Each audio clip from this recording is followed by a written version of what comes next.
Hey everybody, it's Jackie here from Smile Media and thank you so much for being here today and welcome to this video, how to make your Facebook post stand out. So are you in business at the moment? Have you maybe not started yet but you're looking to? Do you want to use social media as a platform to advertise your business? Maybe you're in health, maybe you're in fitness, maybe you're a consultant, or do you have an e-commerce store or a brick and mortar? Or maybe you're looking to start a business and branch out. Have you been doing it for a while perhaps and you're wanting to know the latest trends, what's happening, how marketing has changed, and you want to be making sure that you're doing it right?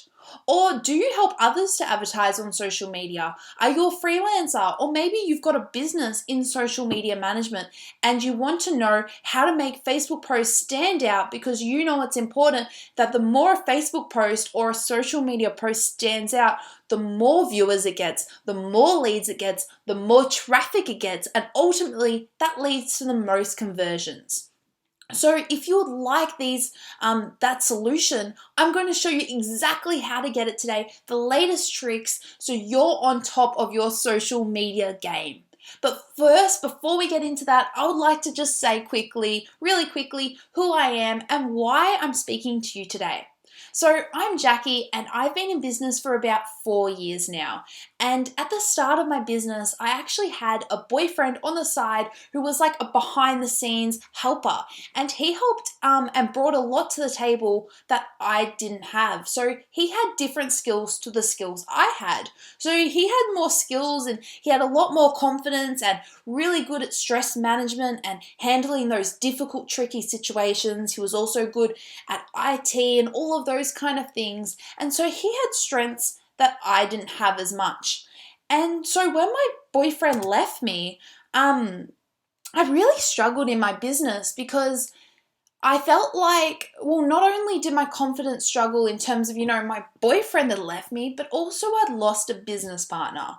And that was really hard because I was thinking, am I strong enough on my own now? Is my business strong enough? Because I felt like, with him, we were at a certain level. And then when he left, I felt like we'd dropped down a few levels and it was just me. And I had lost all those skills that he had, that when he left, he took those skills that he had with him. So I was thinking, that my business wasn't as strong as it used to be. And you know what? I decided that I was right. I decided, the fact was he had skills that I didn't have. And that was the reality of the situation. And when he left, he took those skills and therefore my business had a hole in it. I was missing these vital skills that I previously had, and that meant my business wasn't as strong as it used to be. Now, I decided that wasn't good enough. I love my business. I love working with people. I love helping people so much. I decided I needed to be able to sustain my business on my own, and I wanted to be as strong without him in the picture. So what I decided to do is I decided to work on all of those skills that he brought to the table that I didn't have. So to build those skills up. So I decided to work on my confidence, on my stress management, and all of those skills. And the way I did it is I did online courses, I met with professionals, and I slowly built up these skills. And so when he left a hole in my business. Well, it felt like a hole. And as I worked on these skills and slowly got better and my confidence increased and, my stress management increased and all of these skills increased, what happened is this hole slowly started to fill up. If you can imagine, it slowly started to fill up as my skills increased. And what I did is when the hole fully filled up, I was back at that level that I was at when I was with him. I'd recovered. But I decided not to just stop there because I realized that increasing my skills increased the success of my business. So what I did instead was I decided to keep working on those skills, make them stronger, work on other areas that weren't that strong, and to ultimately, move up a level. So not just be at the level that I was at with my ex, but move up to a higher level than that. So I kept working on skills and different skills, and I found that the more I worked on these skills and all these different skills, my business got stronger. And so this like flats, because it's from a hole turned the whole field. I kept filling it. So it turned into a little hill. My business turned into a little hill because it got stronger. It got more successful. And the more I worked on these skills, the more this little hill slowly got stronger and stronger and taller and higher and turned into a bigger hill. And then, I made bigger changes in my business. I worked on harder skills. And the more I worked on my skill sets, the more my business grew. And all of a sudden, I had a mountain of a business that I'm so proud of to have today. And I thank it all to working on my skills. And if it wasn't for my ex leaving me, I don't think I would have ever realized that, I had that potential. That, the weaknesses in my business, I could work on and I could grow. And so that's brought me here today, because I want to be able to help you if social media is, something you want to work on. Maybe you don't understand it yet. And you want to learn the skill, or maybe you have some base knowledge and you want to increase your skill in social media, and maybe you want to increase your post performance and get more leads from a post, more clicks and more sales. If you want to increase your social media skill and your social media post performance, this video is perfect for you. And I can't wait to tell you exactly how to do it. What are the latest trends? What's best practice today? What works for me consistently and reliably in my business and in my clients' businesses? Okay, so if this sounds good to you, perfect. I'm excited. I hope you're excited. Let's get started. So, here is a summary of that covers everything that you need to know. A good old summary. So this is a diagram, and at the top I've got highly visible. This refers to a highly visible post. At the bottom of the diagram, so you go down the line, is invisible. This is an invisible post. Maybe Facebook's hiding your posts. On the left, we've got right fit. So this is the right type of client. And on the right, we've got wrong fit, or the wrong type of client. So what I'm trying to say here is if you do a post that's highly visible and you're attracting the right fit or the right type of client, what that will lead to is an easy sale and a happy client. Doesn't that sound good? But if you've got a post and you've posted it and it's highly visible, but you're attracting the wrong fit or wrong type of client, what this will lead to is a difficult sale and, quite frankly, a bad client. And we all know what this is, and we all try to avoid it. And if you've got a post that's attracting the right client, the right fit, but it's invisible, what this will lead to is a missed out opportunity on an easy sale. And I don't want you to miss out on these opportunities, because if you're doing all of the right things, but if your post is invisible, then you'll miss out on easy sales. Does that make sense?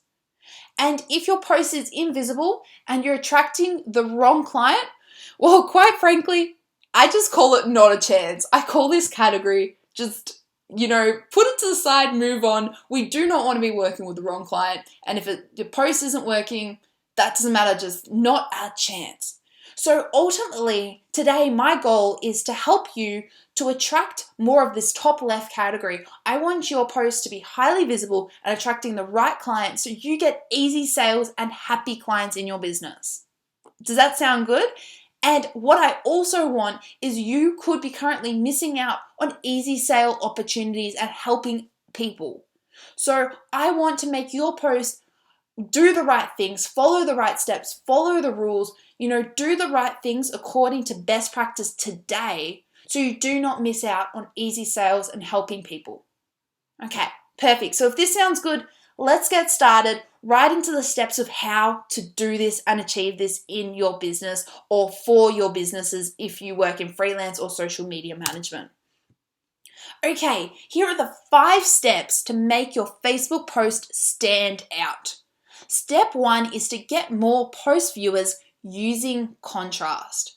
So what this means is the more people viewing your post, ultimately, the more sales you can get from that post. Does that make sense? So I want a high amount of people viewing your post, because that means a high amount of people can you can convert into a sale from that post.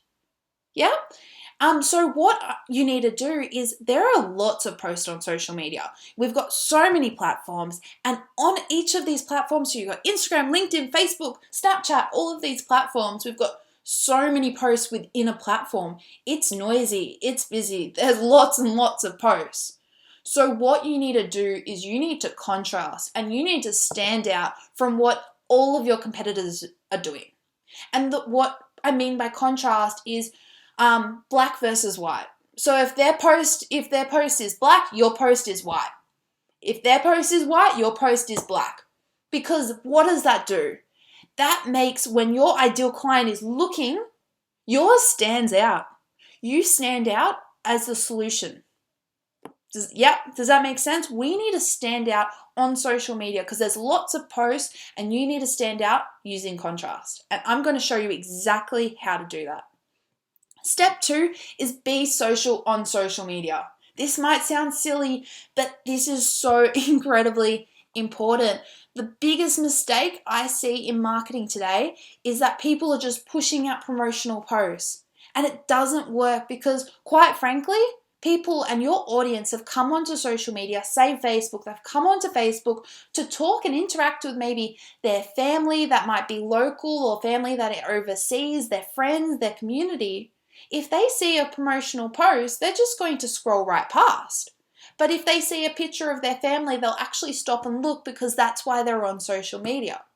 So does it make sense to you that if you've posted actually maybe a picture of yourself, for example, that they're more likely to stop and look at that post because it could be a friend or a family member?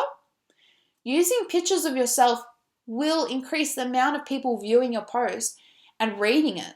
And ultimately, that leads to more sales in your business. Okay? So step 3 is make people read it. So, we've talked about making people view your post, but I want people to read your post because I'm assuming you're an expert in your field. You know what you're talking about. I'm assuming you've got so much knowledge in your head that you can just give them and you can help people. And that's probably why you're in business today, to help people, to make a difference. Maybe you want to leave a legacy and impact on this world. So I want people to read your post. And the reason I stress this so much is because if I can help you to make your leads and people read your post, it means that when they're reading it, they're actually being educated. They're being educated of how intelligent you are and how much you know and how you can fix their problem. And if people know that, they're more likely to buy your service because they trust you, because they've learned and they understand that you can help them and you can be the solution to their problem. Okay, and step 4, only use the most popular emojis. If you don't know what emojis are, they're those little cartoon graphics that you might see in a Facebook post or in Messenger. These little drawings. They're like a picture of a face, and there's a kissing emoji, there's smiling, there's palm trees. But what I want you to do is only use the most popular emojis that are the most effective right now, today, in marketing, that will get you the most results, because certain emojis stand out more than other emojis, and certain emojis mean things. Emojis actually create an emotional reaction. They have each emoji has, so each of these little drawings or stickers, they have a meaning behind them. So if you're using the right emoji and the right meaning, it communicates the right thing to your customer. And therefore, this can lead to more sales. Also, and the emojis, they just stand out on the newsfeed and make your Facebook post stand out, which is what we want, am I right? And lastly, step 5, draw attention to your call to action. Now, this is so important. So your call to action is what you say in your post after the customer has read your post, what action you tell them to take next. So your call to action could be to buy a ticket to your next event. It could be to go to your website. Maybe you've got an e-commerce website, to make a purchase, to use a coupon, to sign up to your newsletter, to download your ebook. Your call to action is whatever you decide. And it's the action that you're telling your client or customer or person reading your post to take once they've finished reading your post.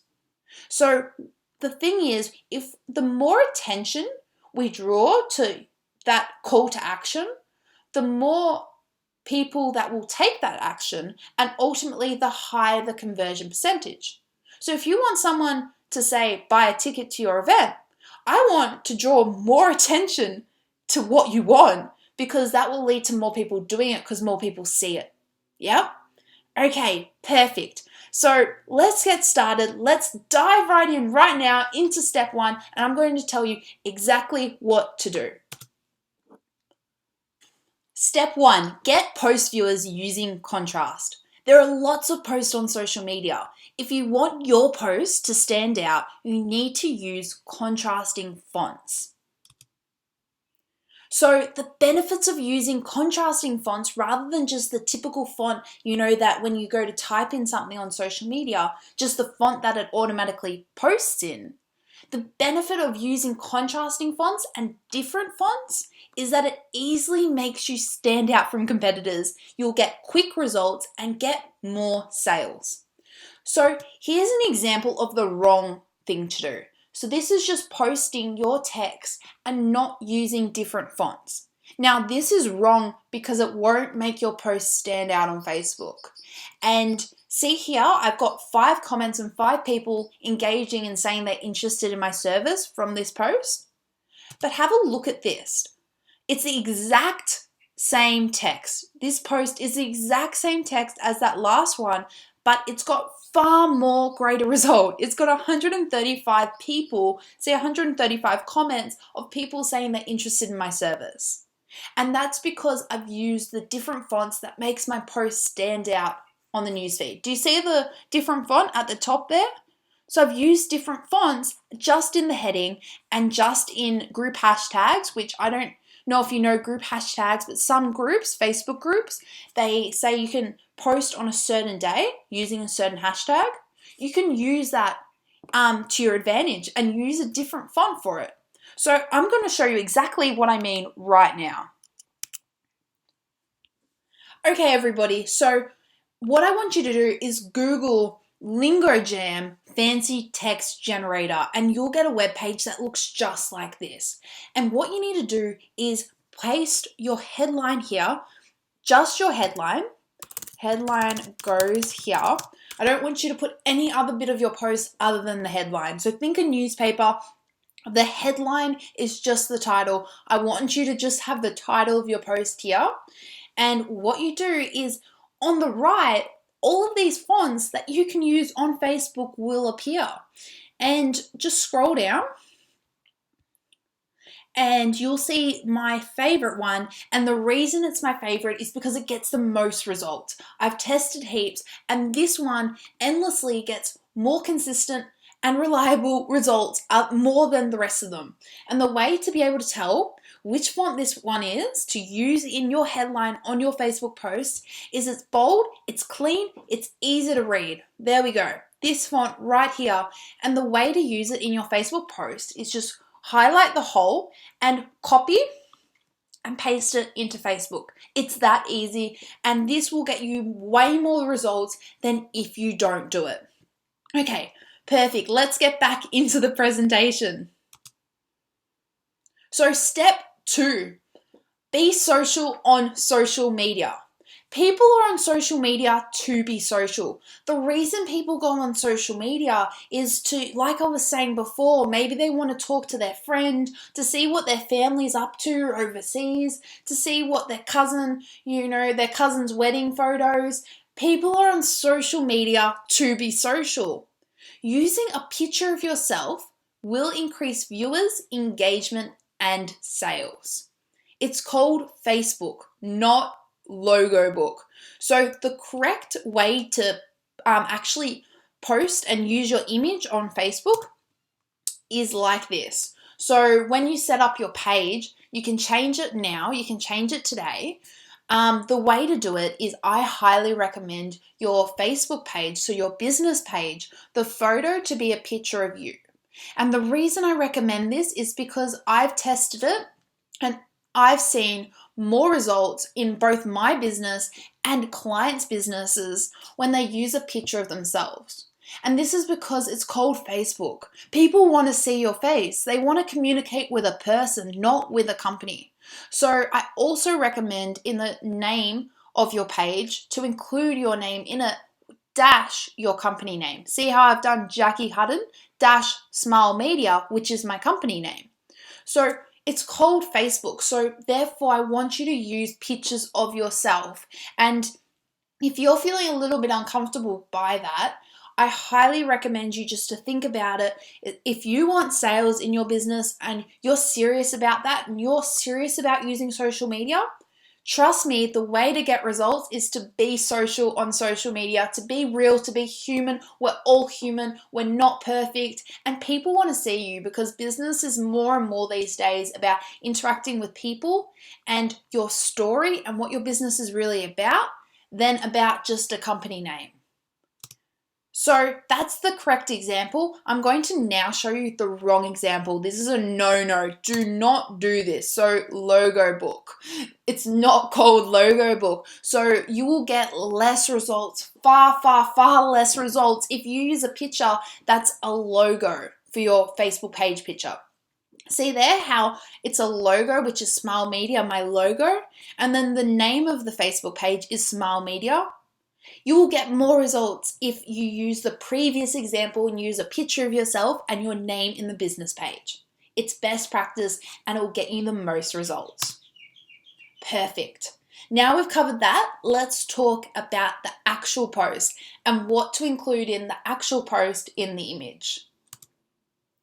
So I've tested both and I've seen consistent, reliable results and high results when I use a picture of myself. This is because using a picture of myself helps me to easily stand out on a newsfeed from competitors because I'm being me rather than just a picture of a company. It gets quicker results and it will get more sales because people are on social media to be social. Pictures of yourself will get more sales. Now let me just zoom in more to show you what I mean. So this post here was unsuccessful with the X.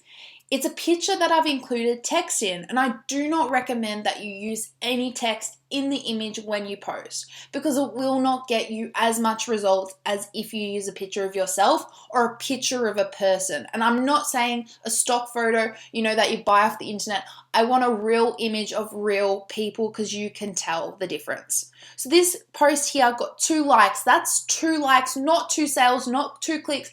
That post was not successful. It did nothing for my business. Whereas alternatively, this post here, 103 comments, 103 people, much higher than the previous post, 103 people saying they're interested in my service. And the reason this post stands out is because it's a picture of me. And people see that as they're scrolling through their newsfeed, they think, oh, who's this? Maybe I know her. Maybe they've met me. Maybe they're family. Maybe they're friends. Maybe I met them at a networking event. It's more personal and you'll get way more engagement. And if you're thinking, but Jackie, I have a product.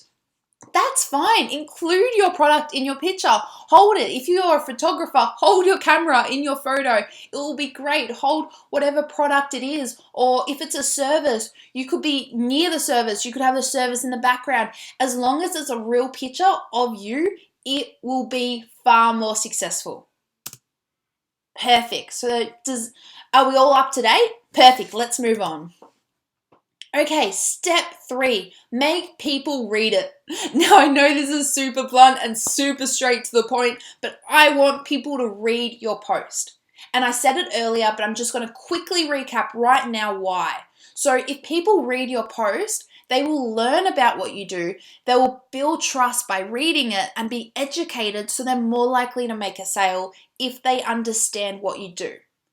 So we want people to read your post. But the thing to note is reading online is harder than reading a book. People will read book paragraphs, but they will not read long paragraphs on social media. This is important to note. So if you want people to read your post, you can't be posting a slab of text because most people will scroll past it. And that's missed opportunity, missed sales, missed customers every time someone scrolls past your post. So here are some examples of what's the right and wrong way to post. So here's an example of the wrong way to post. See how this is just a slab of text? It looks like a book. People will read this in a book, yes, but they will be less inclined to read this on social media because social media is such a noisy platform. There's a lot going on, but also the light of the screen is quite bright. It's harder to read, and you'll find people will scroll past this because it's harder to read. People will also scroll past posts that look like this. Why? Because there's so much going on. It's so busy. It looks a bit overwhelming. It takes effort to read. To read that I have to actually think and sit and look and read each line. And the reason it's so busy is because there's multiple fonts in multiple places. I only want you to put a font in the heading. That's it. And if you're posting in a group and the group has a hashtag, do that hashtag promote in a font as well. That's it. There's also emojis everywhere in this post, and they're just too much. I don't want you to do that. I want you to only do emojis for lists. So if you've got dot points of what you're saying or what you're teaching in a post, maybe it's actionable steps someone can take to resolve whatever pain point you're talking about. Do emojis there as like the dot points, but don't put them anywhere else because you're potentially risking losing customers and risking having a post look like this. What I do want you to try and achieve is to make your post look exactly like this. So I want your post to be clean, to have spacing in between the lines. See it? Do you see how this is so much easier to read? It's easy to read the lines. It's easy to read the post. People will read something that's easy to read. It's just how it works. So the way to make people read your post is to have spacing, ultimately. That's the goal. So I want you to put spacing after most sentences. It's breathing space. It makes it easier to read.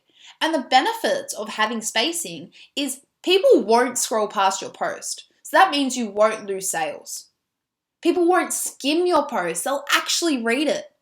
And what this ultimately leads to is you will get paid more because more people will be reading your post, engaging with it. More people will get trust in you because they will understand you and your business and why you're so good at what you do because they've read it.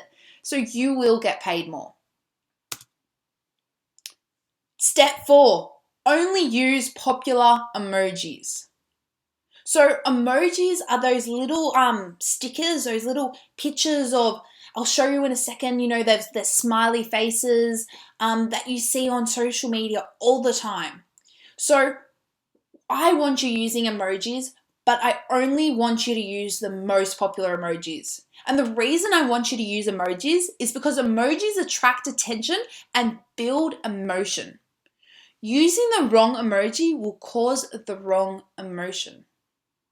So we want you to use emojis because you will get more attention from your post. You will attract more clients if you use the right emojis. So here's a chart from bad to good with neutral in the middle. And in it, I've actually included what emojis don't work in bad, what emojis work that are just good, everyday emojis. Great, you can't really go wrong with them in neutral. And in good, I've included the emojis that work best and what they work best for. So I hope you find this super valuable. So I'm going to zoom in now to bad, what emojis you need to avoid.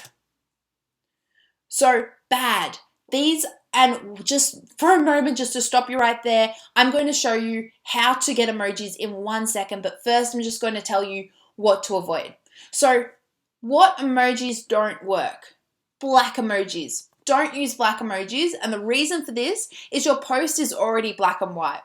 So there's no added value to use a black emoji. It doesn't make your post stand out more in a newsfeed, and that's what we want to do. We want your post to stand out more on a newsfeed because more people will see it and more people will buy from you. I also do not want you to use irrelevant or highly detailed emojis.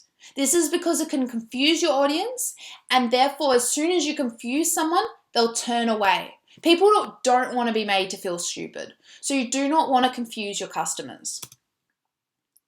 Okay, so neutrals next. So these emojis work. They really do. So they're just star emojis, and the lightning strike and yellow emojis. So these ones in this image, they work.